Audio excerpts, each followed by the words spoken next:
शिव पुराण शतरुद्र संहिता अध्याय 35वां। शिवजी का द्विज अवतार। नंदीश्वर बोले, हे सनत कुमार जी, जब देवी मैना और गिरिराज हिमालय ने अपने द्वार पर नट का रूप धारण कर आए शिवजी को अपनी कन्या देने से इनकार कर दिया, तब उन्हें अपनी भूल का एहसास हुआ और वे क्षमा याचना करने हेतु भगवान शिव की भक्ति भाव से आराधना करने लगे। उनकी शिवजी में परम भक्ति स्थापित हो गई। उनकी इस घनिष्ठ भक्ति से देवता चिंतित हो उठे। उन्हें लगा कि यदि गिरिराज ने अपनी भक्ति से प्रसन्न कर शिवजी को अपनी कन्या पार्वती दे दी तो उन्हें भगवान शिव द्वारा निर्वाण प्राप्त हो जाएगा और वे संसार के बंधनों से छूटकर परम शिवलोक को प्राप्त कर लेंगे। गिरिराज हिमालय तो रत्नों का आधार हैं और यदि ये मुक्त हो गए तो पृथ्वी रत्नागर्भा कैसे कहलाएगी। फिर तो वे अपना वर्तमान स्थिर रूप त्याग कर दिव्य रूप को धारण कर लेंगे और शिवलोक के वासी हो जाएंगे। यह सोचकर देवताओं को चिंता सताने लगी और वे अपनी समस्या का समाधान करने हेतु देवगुरु बृहस्पति की शरण में गए। वहां जाकर उन्होंने बृहस्पति जी को प्रणाम किया और बोले, हे देवगुरु, आप कोई ऐसा उपाय करें जिससे गिरिराज हिमालय भगवान शिव की भक्ति से विरक्त हो जाएं। आप हिमालय के पास जाकर उनसे शिवजी की निंदा करें।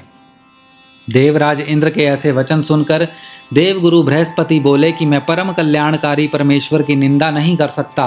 आप अपना यह कार्य किसी अन्य देवता से पूर्ण कराइए।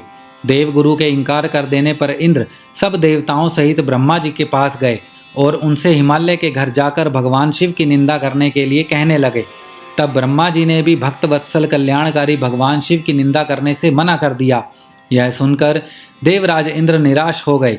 तब ब्रह्मा जी ने उनसे कहा कि इंद्र, इस संसार में हर कार्य भगवान शिव की आज्ञा से ही पूर्ण होता है। तुम अपने कार्य की सिद्धि हेतु उन्हीं की शरण में जाओ, वे अवश्य ही तुम्हारे हित का कार्य करेंगे। तब ब्रह्मा जी से आज्ञा लेकर देवराज भगवान शिव के पास गए और उनसे सारी बातें कही। उनकी बातें सुनकर कल्याणकारी भगवान शिव ने इंद्र को उनके कार्य की पूर्ति का आश्वासन देकर वहां से विदा किया। देवराज इंद्र के कार्य को पूरा करने के लिए शिवजी ने साधु का वेश धारण किया। उन्होंने हाथ में दंड और छत्र लिया, मस्तक पर तिलक, गले में शालिग्राम और हाथ में स्फटिक की माला ली तथा भगवान श्री हरि विष्णु का नाम जपते हुए गिरिराज हिमालय के राज दरबार में पहुंच गए। अपने दरबार में आए उन तपस्वी को देखकर हिमालय ने सिंहासन को त्याग दिया और स्वयं उन्हें प्रणाम कर यथा योग्य आसन देकर उनका परिचय पूछा। तब ब्राह्मण देवता बोले, हे गिरिराज, मैं एक तपस्वी ब्राह्मण हूँ और परोपकार व सेवा के लिए भ्रमण करता रहता हूँ।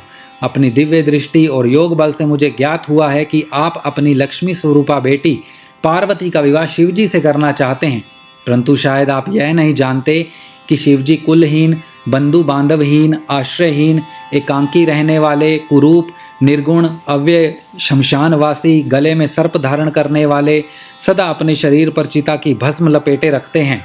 ऐसे व्यक्ति को अपनी परम गुणी सुंदर कन्या को सौंपना सर्वथा अनुचित है। यह कहकर महान लीलाधारी भगवान शिव साधु रूप में ही वहां से चले गए। उनकी बातों का मैना हिमालय पर गहरा प्रभाव पड़ा और वे भगवान शिव की भक्ति से विमुख होकर इस सोच में डूब गए कि आगे क्या करें। इस प्रकार मैंने तुम्हें शिवजी के साधु वेशधारी द्विज अवतार का वर्णन किया। शतरुद्र संहिता अध्याय 35वां समाप्त।